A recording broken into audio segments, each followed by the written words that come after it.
U Bosni i Hercegovini su nosioci suvereniteta i u bivšoj državi, u bivšoj Srbiji bila tri naroda, tri konstitutivna naroda. Ovdje su se dva naroda drznula da odluče da će budućnost u takvom raspadu Jugoslavije predstavljati ta dva naroda bez trećeg. To je bilo legitimno i legalno pravo srpskog naroda, kaže ne, mi želimo da nastavimo da živimo u Jugoslaviji. I prvi član od deklaracije zapravo o formiranju Republike Srpskog naroda upravo govori o tome da smo mi dio federalna jedinica u sastavu Jugoslavije. Naravno, ključni potez je bio 24. oktobra kada su srpski poslanici vrlo mudro shvatajući da su tamo preglasani, jer Skupština SR BiH je donosila odluke većinski, nije bilo nikakve zaštite konstitutivnog naroda i to je ključni moment.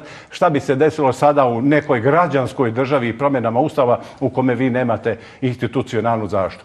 Narod koji nema institucionalnu zaštitu, a Republika Srpska i srpski narod je imaju danas 25 godina sjajne institucionalne zaštite oličene u Zakonu o izvršnoj sudskoj vlasti, je jedina garancija opstanka konstitutivnog naroda i svih njegovih obilježja. U svakoj suprotnoj situaciji narod više nije konstitutivan, on je samo jedna druga karakteristika jednog socijalističkog karaktera, kulturološkog i do pitanje vremena kada drugi, po principu većine, majorizacije, da čovjek jedan glas, će uništiti i ta njegova kulturološka obilježja. Eto, to je suština napada na 9. januar ili da prevedemo ispravnije na Republiku Srpsku.